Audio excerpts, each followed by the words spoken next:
Plus la vitesse d'obturation est haute et plus ton image va être nette. Est-ce que tu es d'accord avec ça? Commente 1 dans les commentaires si tu es d'accord et 2 si tu n'es pas d'accord. La vitesse d'obturation peut être un petit peu confuse et à travers cette vidéo, je voudrais que tu saches exactement dans différentes situations comment choisir ta vitesse d'obturation, qu'est-ce qui affecte la netteté de ton image et ensemble on va découvrir pourquoi à la même vitesse d'obturation, cette voiture qui va beaucoup plus vite est plus nette que ce coureur. Alors si tu es prêt, on se lance tout de suite ensemble.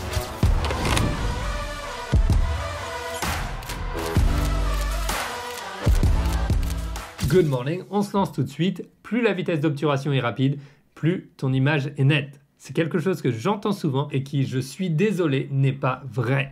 Alors, pourquoi exactement? Eh bien, parce que ta vitesse d'obturation ne dépend pas de la vitesse absolue de l'objet que tu prends en photo, mais elle dépend du déplacement relatif à l'intérieur de ton image. Alors, on va expliquer ça en détail pour que tu comprennes pourquoi ce coureur n'est pas net et cette voiture l'est à la même vitesse d'obturation.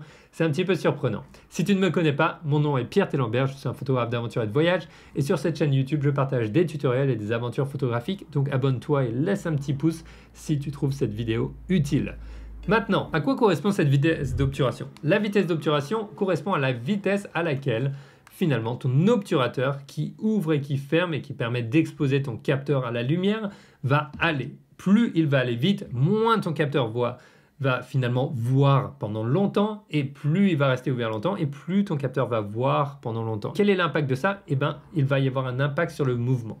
Plus ta vitesse d'obturation va être rapide et généralement, plus un objet en mouvement va être net. Mais il faut comprendre que ce mouvement et cette vitesse de déplacement de notre objet n'est pas sa vitesse absolue, mais va être la vitesse à laquelle il se déplace à l'intérieur de notre image, c'est-à-dire en relation à la taille de notre image. Par exemple, si je prends un objet qui est un petit peu plus loin et qui va très vite, à 1/500e de seconde, il va être net. Par contre, si je le rapproche dans mon image, il va se déplacer relativement à l'intérieur de l'image beaucoup plus vite et à 1/500e de seconde, il ne va plus être net du tout. C'est quelque chose de surprenant mais très utile aussi créativement parce que tu pourras avoir une personne qui passe dans ton image en courant à l'avant avec une vitesse d'obturation très élevée qui va être quand même floue avec un flou de mouvement alors que l'arrière-plan, même s'il bouge un petit peu, va être net. Ça permet d'avoir des choses créatives très intéressantes. Maintenant, sur ton écran, tu vois différentes vitesses d'obturation avec plus ou moins de flou. Voici un petit peu mes règles de vie en termes de photographie, c'est-à-dire que lorsque je veux shooter un sujet qui est en mouvement lent, je vais être à minimum 1/125e de seconde. On parle d'une personne qui se balade, un portrait, une personne qui bouge la tête, mais très légèrement. Dans ce cas, 1/125e de seconde, ça va me suffire. Si je me retrouve dans une situation de tous les jours, dans une ville, dans un endroit où les choses peuvent bouger un petit peu plus vite, je suis à 1/250e de seconde au minimum tout le temps. Et si je vois un vélo qui passe, un coureur, 1/500e de seconde minimum. Et ensuite, enfin, si quelque chose va beaucoup plus vite ou prend beaucoup plus d'espace dans mon image pour aller vite, je vais aller à 1/1000e de seconde, 1/20000e, 1/30000e afin de bien figer cette action, d'avoir mon image bien nette, mon sujet plutôt qui est en déplacement bien net et d'avoir l'effet escompté. Maintenant, si ce n'est pas déjà fait, je t'invite à les noter ou à prendre un screenshot de ce que je te montre sur l'écran. Mais dans certaines conditions où on va avoir justement un besoin de plus de lumière, il va falloir que je réduise ma vitesse d'obturation. J'ai une vidéo sur toutes les bases de la photo qui explique le triangle d'exposition. Je t'invite à la regarder après. Elle va t'expliquer pourquoi est-ce que je vais réduire ma vitesse d'obturation plutôt que d'augmenter mes ISO, etc.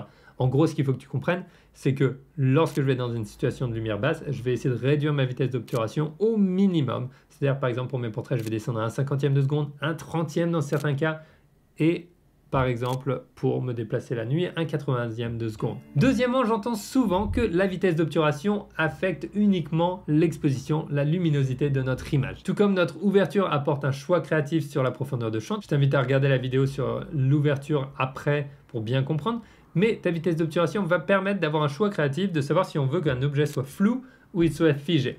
Dans certains cas, on veut que l'objet soit figé. Pourquoi? Parce que c'est un sujet en mouvement et on a besoin qu'il soit bloqué, un oiseau, un coureur, voilà, ou alors on prend un portrait, on ne veut pas qu'il y ait de flou de mouvement. Mais dans certains cas, on veut ce flou de mouvement. Dans quel cas? Par exemple, si tu prends la photo d'une cascade, ça donne un effet très sympa. Par exemple, si tu fais des photos de filets d'objets en mouvement, tu veux justement avoir l'arrière-plan qui a un flou de mouvement, ton sujet qui est entre guillemets net, et bien entendu, dans certaines circonstances, tu veux aussi avoir le sujet, un sujet statique qui est net, et tout ce qui soit en mouvement, qui soit flou. Donc tu as plein de choses possibles créativement pour t'amuser. Donc pour choisir ta vitesse d'obturation, je t'invite à télécharger ma petite fiche de réglage gratuite qui est dans la description. Ensuite, troisièmement, j'entends souvent dire qu'avec un trépied, tout va être bien net dans notre image. Et là, eh bien non. Pourquoi? Notre trépied va nous aider justement à compenser pour les mouvements de la caméra, de l'appareil photo, pour les petits mouvements, les vibrations qu'on peut avoir avec notre appareil photo. Mais qu'est-ce que ça ne va pas compenser pour? Ça va être le mouvement des objets qui sont en déplacement dans notre image. Pour ça, le trépied ne servira à rien. Donc, si on a des objets qui se déplacent dans notre image et que notre vitesse d'obturation est trop lente, malgré le fait qu'on soit sur un trépied, eh ben, ces objets seront flous. Donc, on va pouvoir compenser avec notre trépied si on bouge un petit peu avec notre appareil photo. Par exemple, si je shoot à 1/5 de seconde, eh ben, ça va être très difficile à m'enlever de ne pas avoir de mouvement dans notre image. Mais si, par exemple, je suis sur un trépied, ça va être facile et je vais pouvoir même prendre des photos de 30 secondes, 10 minutes, bref, aussi longues ou aussi rapides que possible sans avoir de mouvements qui sont dus à l'opérateur, c'est-à-dire à moi-même. Ce qui nous permet d'avoir des effets sympas la nuit avec des lumières. Et ce, pourquoi? Parce que ton objet qui est en déplacement, il est flou, mais grâce à ton trépied, tu vas être bien calé et tu ne vas pas avoir de flou sur les objets statiques. Et ça, c'est important. Ton trépied va t'aider à avoir les objets statiques qui sont bien figés dans ton image et donc qui ont l'air net. D'accord? Quatrièmement, c'est très lié, tu vas voir, j'entends souvent dire que la stabilisation à l'intérieur de l'appareil va nous permettre de shooter quelle que soit la vitesse d'obturation. Et ça, c'est pas vrai non plus. Pourquoi? Parce qu'encore une fois, cette stabilisation de notre capteur, je t'explique un petit peu comment ça marche dans une seconde, va nous permettre non pas de compenser pour les objets qui sont en mouvement dans l'image, mais encore une fois pour notre mouvement de notre appareil photo dû à notre utilisation. Donc, la stabilisation du capteur, en fait, se produit à l'intérieur, ici.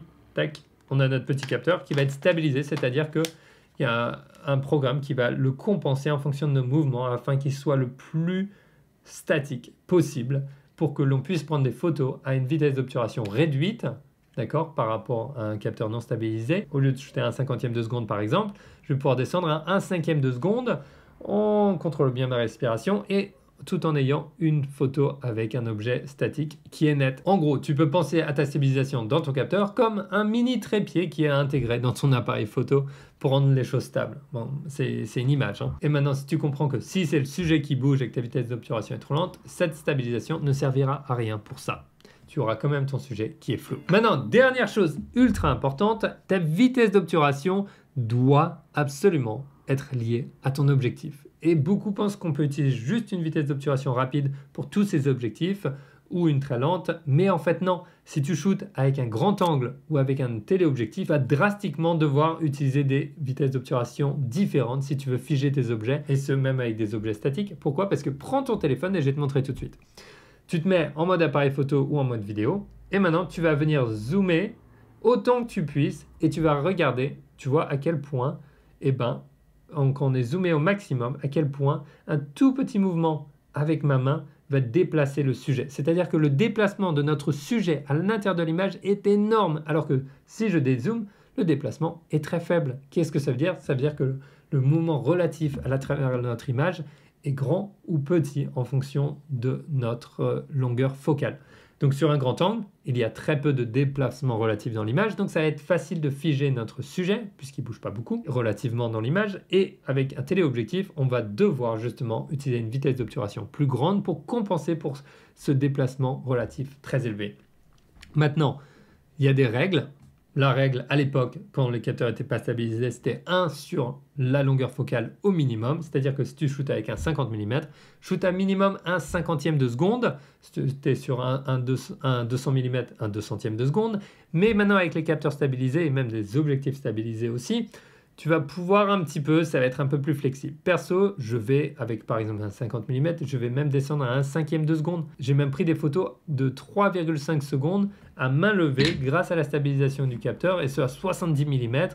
Bon, je ne conseille pas à tout le monde, mais ce qui est intéressant de comprendre aussi là-dedans, c'est que les objets statiques étaient statiques et bien figés, mais bien entendu, comme on l'a dit précédemment, les objets en mouvement étaient flous. Donc, voilà. un sur ta longueur focale, et ensuite c'est à toi de voir à quel point tu es à l'aise et à quel point tu arrives à rester relaxé sans bouger pendant que tu prends ta photo. Ça va être à toi de voir en fonction de ton appareil. Essaye, là, si tu veux, chez toi, tu vas prendre le soir des photos à 30 secondes, 10 secondes, 5 secondes, 1/5 de seconde, 1/10 et 1/15. Et tu vas voir à partir de quel moment, en fait, tu commences à avoir du flou de mouvement dans ton image sur les objets statiques. Cela va te permettre de comprendre par rapport à ton matériel comment gérer les choses. Maintenant, j'ai quelques recommandations de vidéos pour aller plus loin, mais n'oublie pas, la technique c'est bien, mais ne remplacera pas une formation complète pour développer ton œil de photographe. J'en ai une prête pour toi, il y a un petit lien dans la description, découvre ça avec moi. Et maintenant, si tu veux comprendre comment avoir des images nettes grâce à ton autofocus, regarde cette vidéo. Si tu veux éviter 3 erreurs de débutant, regarde celle-là. Et maintenant, je te souhaite une très belle journée. Sors, va prendre des photos et c'est quelque chose de nouveau et c'est quelque chose de différent. Je te retrouve dans la prochaine. Ciao!